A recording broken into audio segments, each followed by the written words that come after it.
Hello, and welcome to Entrepreneur Pitstop. I'm Dean Denardi, your host, and today I am speaking with guest Victoria Qvist at Q and Brand Studios. And today we are going to talk about entrepreneurship and juggling the languages inside of a country. And, does it matter? Does it not matter? And what are some advantages or disadvantage of speaking outside the box language? And just a little bit about her journey. But first, here at Entrepreneur Pit Stop, this is a place where we stop in, refuel, check the air pressure, what's going on our entrepreneur journey. And being entrepreneurs and having so many things to juggle and so many challenges and so forth, or expectations and everything else that fills the gaps. We need to take five. We need to take five. We need to, check our fuel. We need to evaluate our machine and our how we're getting where we want to go. And so this is that. This is the Entrepreneur Pit Stop, where we take that time that's very vital, very important, to help us oversee our ventures more successfully. So once again, I'm Dean Denardi, Entrepreneur Pit Stop, and we're here today with Victoria Qvist. And welcome, Victoria. How are you? Thank you. I'm good considering the cold weather here in Turku. Oh, winter will be winter. Yeah. But it could be worse. It could be a lot worse. I remember when I first got to Finland, we had like the first 2 or 3 winters. And it got down to like minus 25, close to minus 30. It was like minus 28. That was cold. That is cold. No, I'll take this. I remember the beginning of December was beautiful because we still had sun out and everything. Now it's the typical Finnish winter where it's just gray, and at least we have some snow on the ground. Yep. For a while at least. I think it's going to be plus degrees for a while soon. So then we are back to the standard Turku winter weather. Right. So, now let me ask you something. You have a company, Q Brand Studios. So Q and what Brand is Studio, yes. Q and Brand Studios? Excuse me. Yeah. So what is Q and Brand Studios? Well, I've been working my whole life with branding and packaging design. So then when it was time for me to start my business journey, I also continued on the same kind of area or field of expertise, and now trying to also build more of a overall business idea where I also get other people who are specialists in their own field, but still that concerns branding overall. So now I'm trying to go back from the packaging design and then also interpreting all the details that considers branding and brand design. Okay. All right. So, you pretty much do digital branding. Not digital per se. It Oh, can also right. it could be anything from digital branding to uh, let's say. Oh, but you just help them design the packages or image. It's all about brand imagery. What I do is the visual part, but I also Okay. currently I also collaborate with a strategist who takes care of the strategic part. And then I'm also trying to collaborate with anything that has to do with website design or building a website Okay. overall. And then it can be, Right. let's say, tactile design when it comes Right. to a Okay. restaurant or whatever. Like it Right. can be Okay. quite broad. Right.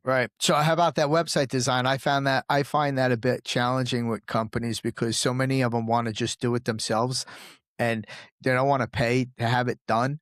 And they think they can do it better than those who charge.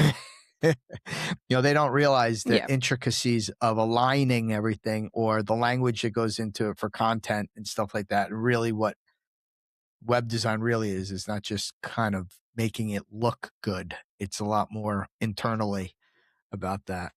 Yeah, I'm really familiar with the same thing about, for example, logo design. A lot of at least small business owners do tend to do it themselves, or nowadays when AI is available, then it's a AI Right, generated version. But there is so much that goes into a logo design as well that you might not think about.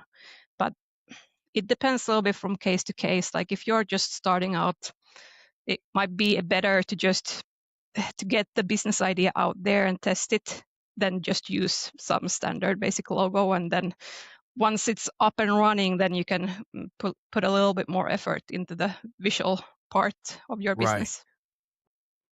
Now that we understand what you do, I have a question. You had told me that you were raised Swedish speaking. Yeah, I'm born in a Swedish speaking family and in the Swedish speaking area. So I have gone to school also in Swedish, but it's mandatory for everyone to also study Finnish. Is it from, Study Finnish, I right. don't know how it Yeah, is. that's what I I don't know thought. how it is nowadays, maybe from third grade, I think. Right, yeah, yeah, yeah, from a young Yeah. age, because I know my Yeah, yeah, kids yeah. had to learn it young too, right. They had to learn Finnish and Swedish, actually, Yeah. right, both. Even though Finnish was the primary, right, Swedish would be the second one, but they had to learn starting, like, 3rd or 4th grade. So, but you mentioned that it was a problem for you with your perspective. Was it your perspective on entrepreneurship, or was it entering an entrepreneur lifestyle? Well, it was already when I moved to Turku. I felt like it Okay, was slight problem because since if you're raised in a Swedish speaking area, it means that basically everyone in that area knows Swedish. So then right, you manage fine without using Finnish at all. So it was right away when I moved to Turku, I realized that if I want to stay here, I also need to be able to communicate in Finnish. So the first struggle or the first main struggle was maybe when I was looking for a job in Turku. Then I realized that okay. this is a issue and I need to take care of it. That's funny because Turku, if I'm not mistaken, is one of the largest Swedish speaking cities that are outside of just Swedish speaking. Like you have Swedish speaking towns, but as far as the city goes, that's bilingual. This is the largest Swedish community in Turku. Yeah, well, there is few bigger cities around Ostrobotnia area as well that are bigger, and there you Okay, manage fine also with Swedish. But if you go to southern Finland, probably Turku is around one of the biggest or okay. most one of the biggest cities that uses Swedish as well.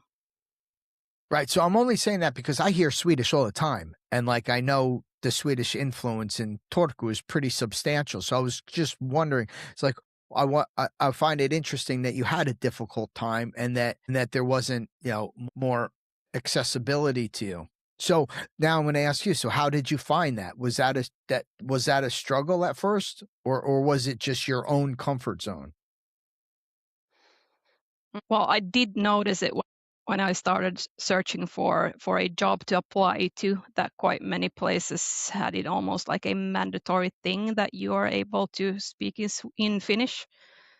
Yep. So sure, it was maybe also partly mentally that way that it felt that way, but then again also for some reason for positions that you don't really physically need to be able to speak Finnish, they still have a tendency to require the Finnish knowledge.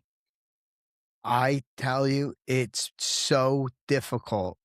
My experience, completely agree. I've had the same experience, not only like at some points looking for jobs, but looking for clients, and they want to work with people who speak Finnish, even if they're an international company. They still want in house to be local language, which to me, I don't understand. You're either international or you're not.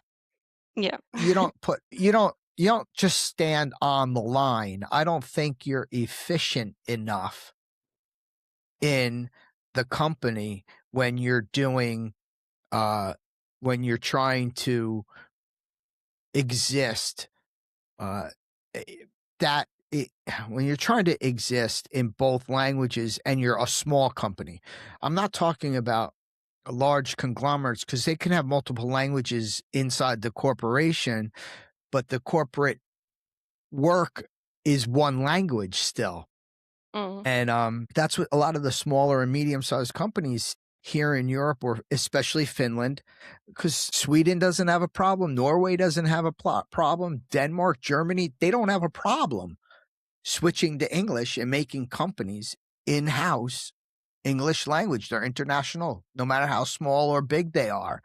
Yeah. They understand the value, but Finland just, for some reason, they can't get it out of their head that if they switch, they're not going to lose their Finnish heritage or their Finnish language or their Finnish value. It doesn't take anything away. It helps you to gain more, I believe. But Yeah. that's my own opinion. I mean, I think that's what's holding it back. I could be completely wrong. I don't know what's holding it back, but you know, it is a problem. However, I have noticed that there are slowly integrating English into more of the systems here because Swedish is already part of the system. It's 100% with Finnish, Swedish and Finnish language.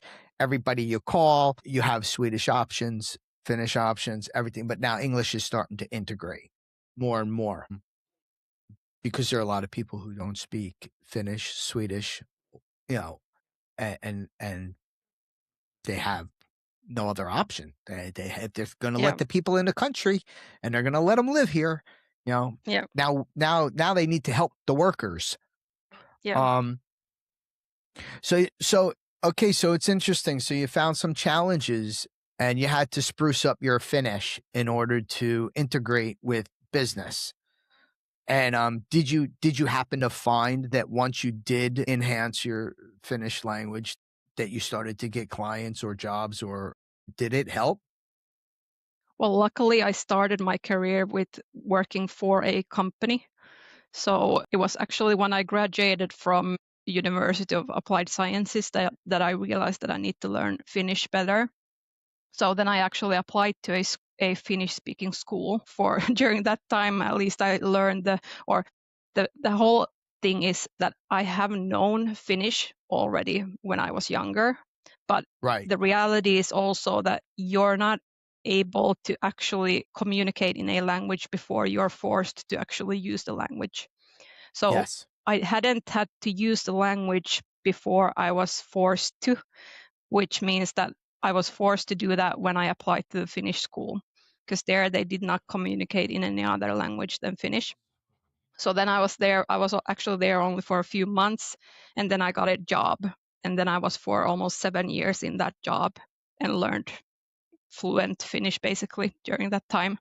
So it was after that I started my business, which means that I had still a quite good base for my Finnish when I started my business. But the big thing still is that it's so big part of your identity, the language you speak. Right. And even Right. though that I do speak Finnish nowadays, it's still not the same thing as speaking my own language. And Yeah, it almost feels like there's yeah, like another part yeah, of you, like but it's like detached. yeah, Like there's like a exactly, little exactly. something And my that's there's something that's missing. it's like feelings and stuff is still not. It's not the same thing speaking about feelings in Right. your own language as in another language, and that is quite a big part. And still, then my English has been very strong, and I have always felt more secure in my English speaking identity than my Finnish speaking identity. So that's Right. I noticed right away when I started my business and I wanted to find networking events, and I still push myself to go to the Finnish ones, but right away when I see a English one, then I go there right away because it Right. feels somehow easier. Right. Right. No, it's yeah, and not for anything, there's not even a lot of these networking events, unfortunately. I mean, I wish there were a lot more in any language, to be honest, Yeah, just because I feel like our networks here are so small, almost yeah, too they small. are. But yeah, I can identify what you're saying. I understand because I went through the same experience trying to learn Finnish myself, and I've been studying Finnish since I've been here on and off, and I've been here for 13 years now, and How's it it just going? doesn't it just won't go in.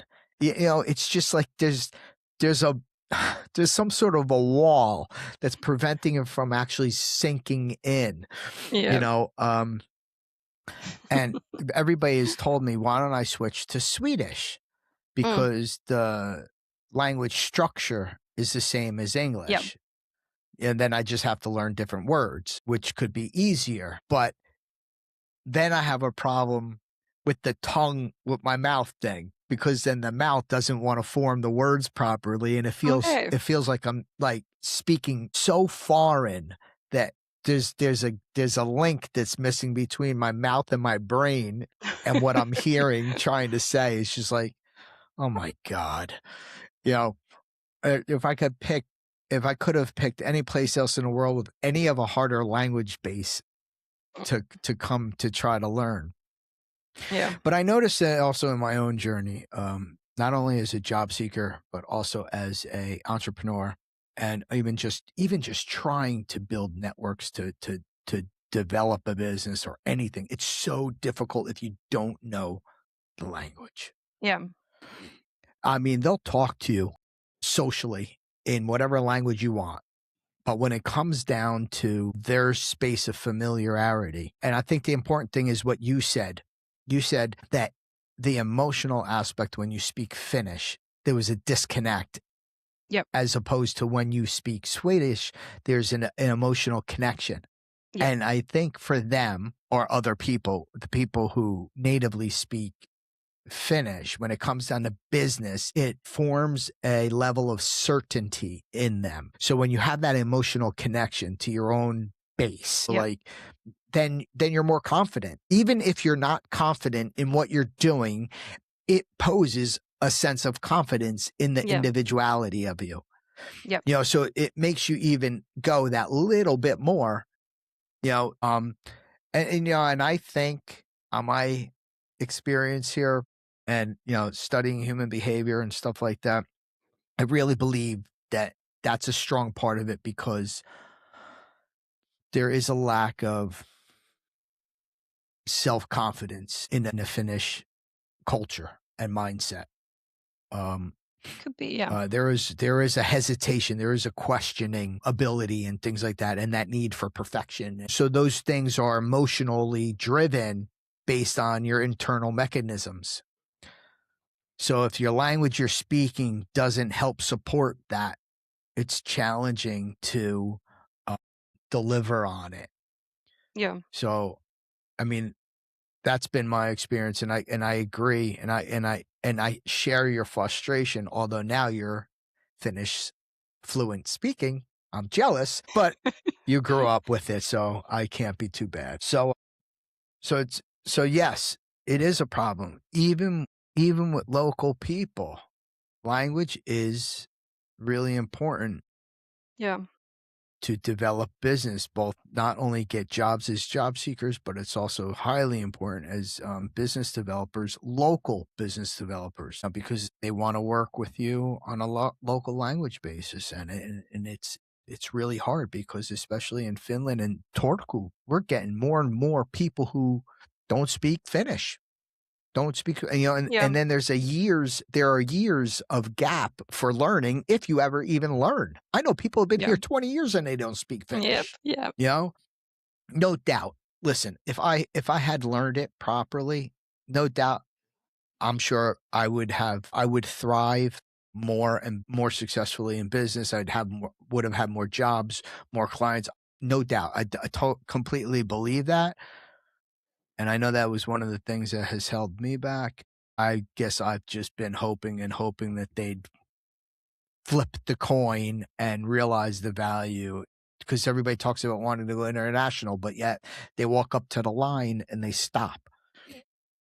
There's all kinds of other issues there, but that's, you know, you know, language is a baseline for it. So good. I'm happy for you that you were able to get over that and that it's helped you. But just to acknowledge the importance of it and the frustration and the challenge and the obstacles in society with it. Yeah, and it's also when it comes to, I have been speaking with a lot of other Swedish-speaking Finns. They have the exact same problem as I have, and we have noticed also that when it comes even to marketing, like marketing your business, you have this conundrum that what language should you create your marketing? Because there's the issue that your identity is Swedish and you don't really want to do the marketing only in Finnish because you still want to include your own people. And then quite many people then end up doing it in English with the hopes of reaching both language groups. But using English means that you are basically not reaching any of them.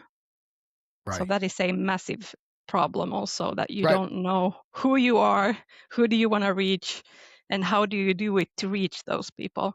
That is Right. Well, I difficult. mean, ultimately, if you have the skills or you have the ability, even if you contract out, I mean, I believe marketing, you have to do in all three languages here. Whew. You have to market in Swedish, Finnish, and English. It's the That only would way be to, ideal, yeah. that is the answer. You have to do that. If not, you're missing, listen, then you're missing one of the third of the clientele. Yep.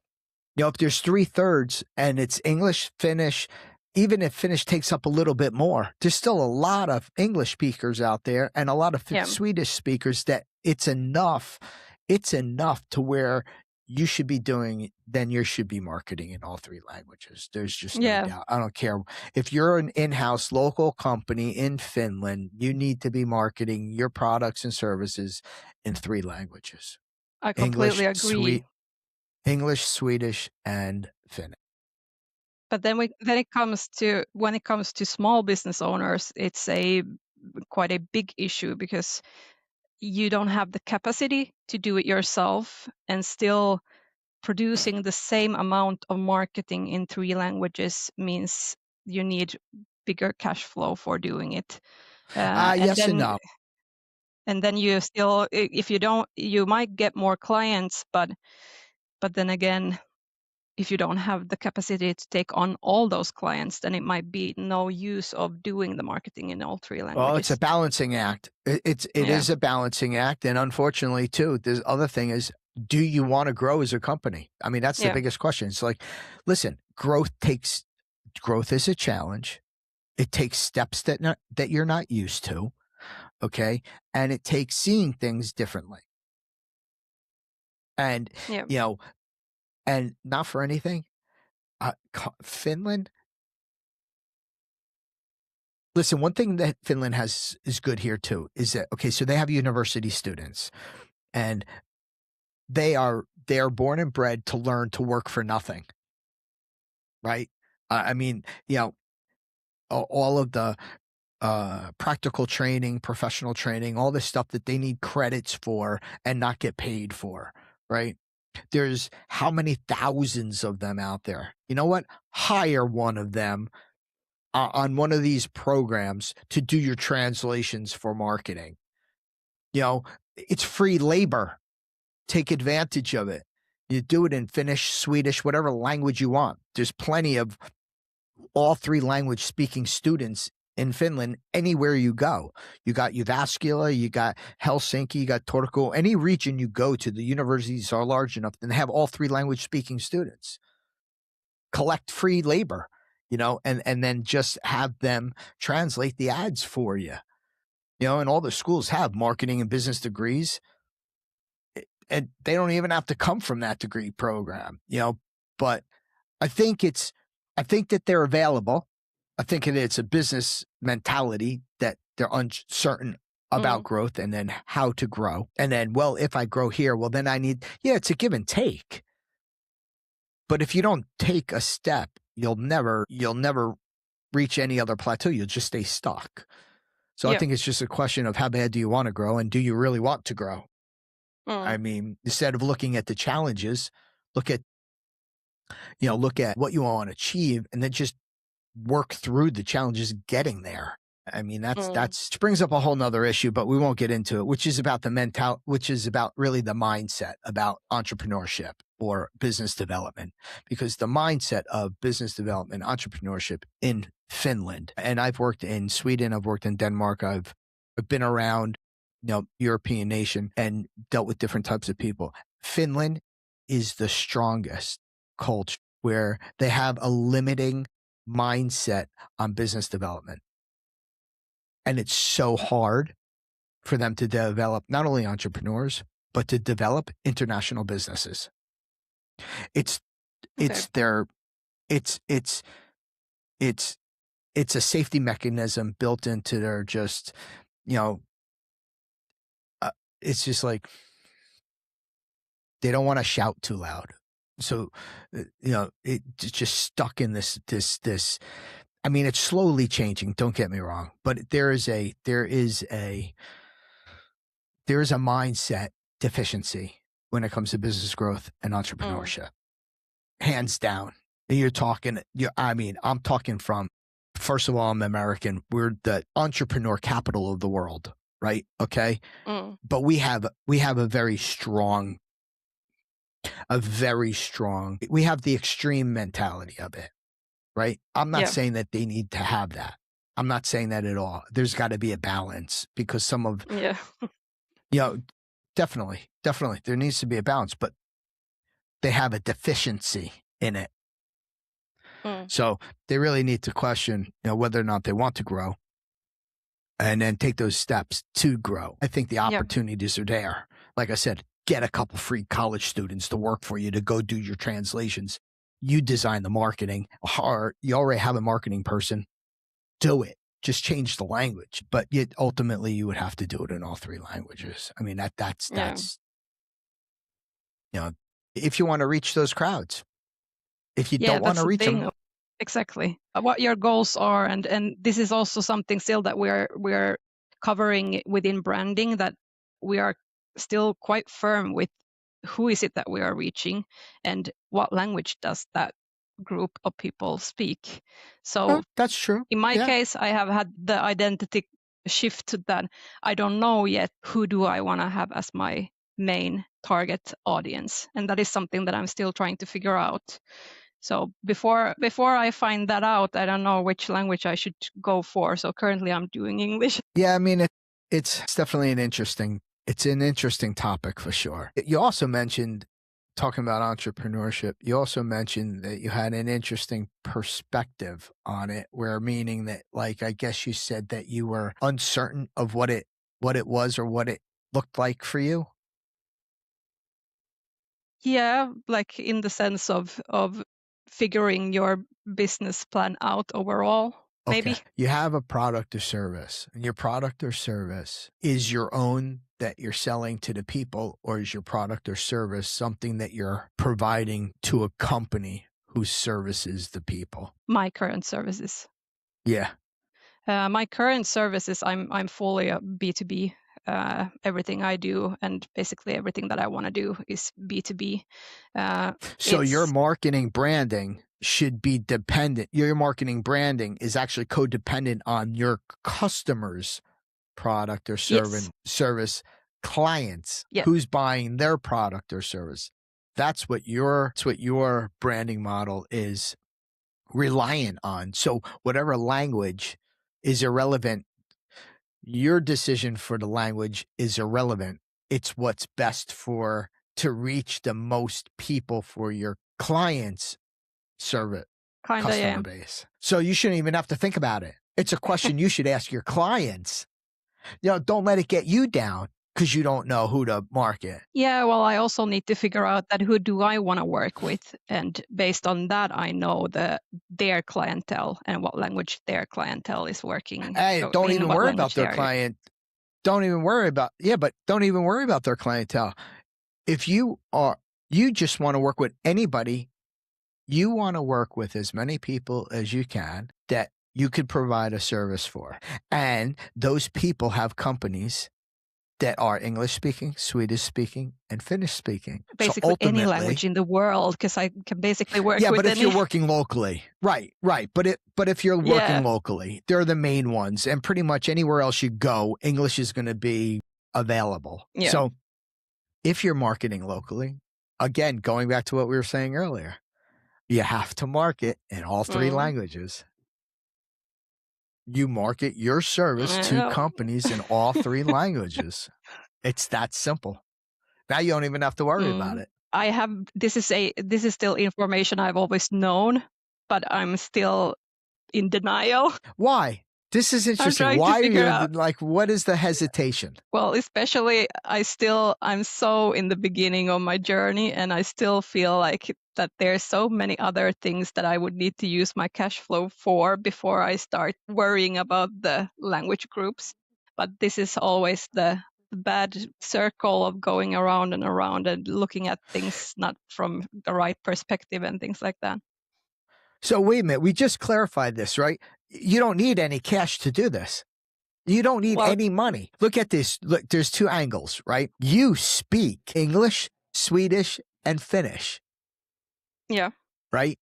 So you are you are perfectly capable of doing the language yourself. And there's also free labor in the university systems all over Finland. They're all looking for. Do you know how many times? Okay, so like I was going to university here in Turku. I went to AMCO recently as a student, right? Because like in the States, I never got my degree, so I figured I was here. Why not? So I went to school. Do you know how it's so difficult for the students? There's actually a problem that they're trying to resolve this in-house. They've been putting on seminars how to help students because students are having such a hard time finding their practical and professional training. Companies aren't taking. There's so many students now, and there's so many companies that have no place for them, let's say, and they're having a very hard time, especially the international students, right? And that can be international students. There's also Swedish and Finnish speaking in the international programs. Okay. So you have a pool of people that want to do business development, marketing, sales, all this stuff. And it's free labor. It's not going to be perfect, but if you oversee it and you make the slight adjustments, and as long as they show up and do it, it doesn't cost you anything because you're going to have to put the time in anyway. So the only thing it's costing you is time, but you're going to have to pay for that anyhow, right? So the question, the only thing that I'm a little bit worried about, what I'm worried about when it comes to marketing, at least currently, I feel like you still need quite much knowledge to be able to market what I do. And then it feels also a little bit weird taking on a trainee for doing the marketing when they still also then need to do so much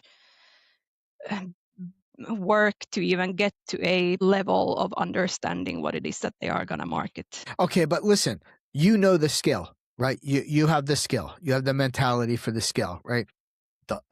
The only part you're missing or that you don't want to take time to do yourself is the language. So you don't have to teach them how to do marketing. You just get them to do the translations.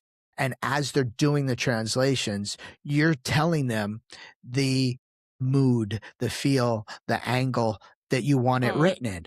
It's that simple. And then leave it alone. You're not teaching them marketing, although they're learning marketing indirectly so that they can write the content best for you.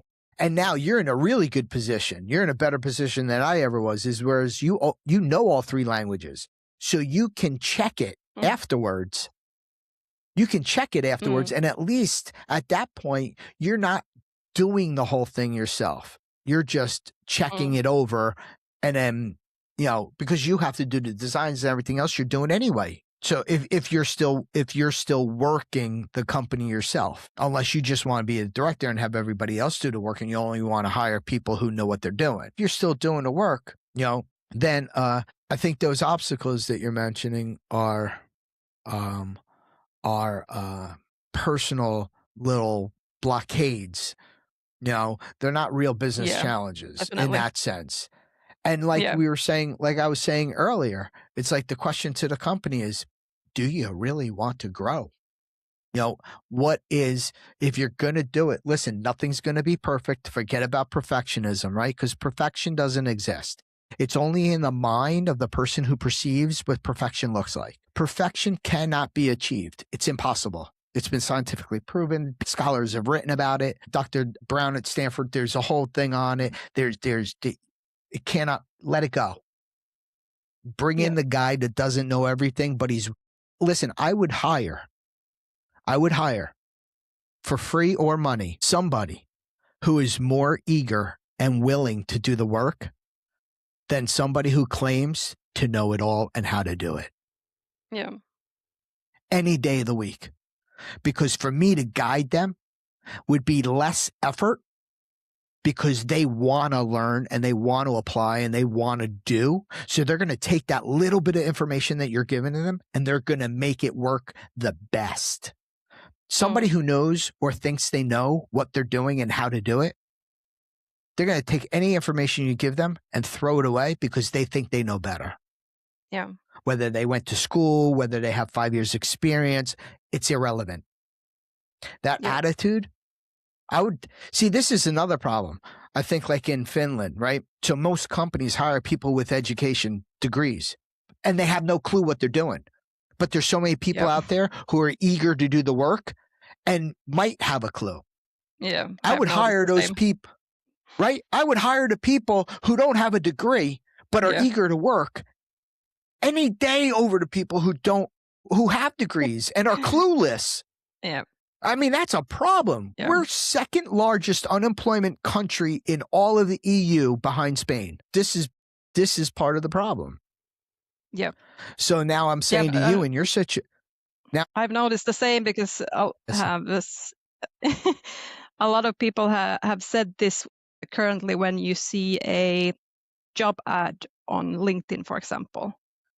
And then there's always listed all these merits that you need to have to be able to even to apply to the spot. yep, And there's no, masters in this, bachelors in that. Oh yeah, yeah, like they are putting too much focus on the things that you have been doing, even though it might be you haven't learned anything during that time of period.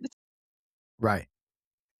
And listen, how often is the case that anybody who says what they learned in college isn't what they're doing in life? Yeah, It's a baseline to open up your brain, to get you thinking a certain way, but what you learn might not necessarily apply. It's not going to be the work you do. So that's a big thing, but that's definitely a big thing. If I were in your shoes, free labor, man. Get them to translate whatever you want to do. Just do it. Put the ads out and just, go after whatever clients, all 3 language based. I think it's, and hey, listen, you try it. If it doesn't work, it didn't cost you anything. You got to push ads anyway, right? You have to advertise, you have to market anyhow. So, but, ideal would be someone to actually do my marketing. I think this is the thing that all small business owners are currently saying, that they always wish they had someone who did the marketing, because that is almost in today's world one of the more difficult things to do, and I'll especially tell if you you what, need to focus on social media. I'll tell you what, you find those people, you send them my way. I'm 15 years in marketing, so I know marketing. Okay, I'm big background in marketing, right? You send them my way because I can't find those people, because from what I have found, they just want to do it themselves. They think it's easy enough. They don't have to pay somebody to do it. And they would rather read up how to do it, throw a couple posts out there, and that's their marketing. Yeah. Marketing it's easy. It just takes a certain type of creativity. Yes, exactly. And it really does take understanding who you're trying to reach, your target market. and even more so, I've taught this over the years, is your value proposition. Because so many companies, they think they know their value proposition when I can easily find at least 2 to 4 different value propositions that might work better to attract more people. From maybe whether it's a mental attraction, an emotional attraction, whatever. I mean, there's all these different angles that you can approach depending on your target audience. Your value proposition changes, but companies don't change their value proposition based on who they're targeting, little things like that. But that takes, also understanding it, experience, stuff like that. Yeah. But we're going to wrap it up here at Entrepreneur Pitstop. Oh, wow. It was awesome. Great. Lovely conversation, Victoria. Talking here with Victoria Qvist from Q and Brand Studios. We're talking about how language impacts, the ability to find work either as a job seeker or as a business developer looking for clients, entrepreneur, and, what the temperature has been like around the Southwest region in Finland on that. So I want to thank you, Victoria. And if anybody's out there looking for some branding, get a hold of Victoria. Where can people reach you? What's your email or website? Or you can reach me through my website, qandbrandstudio.com, and there I also have a contact form, or then you can just send me an email on hello@qandbrandstudio.com. If there's nothing else, thank you very much for the chat. It was insightful, energetic, and learned something about Swedish-speaking people in Finland. Yes, and thank you all for listening. And once again, we're here at Entrepreneur Pitstop, where we take 5, stop, refuel, check the pressure, and look over our machine of what's driving this entrepreneurship or business development that we're living in. Thank you very much. I'm Dean Donardi, your host.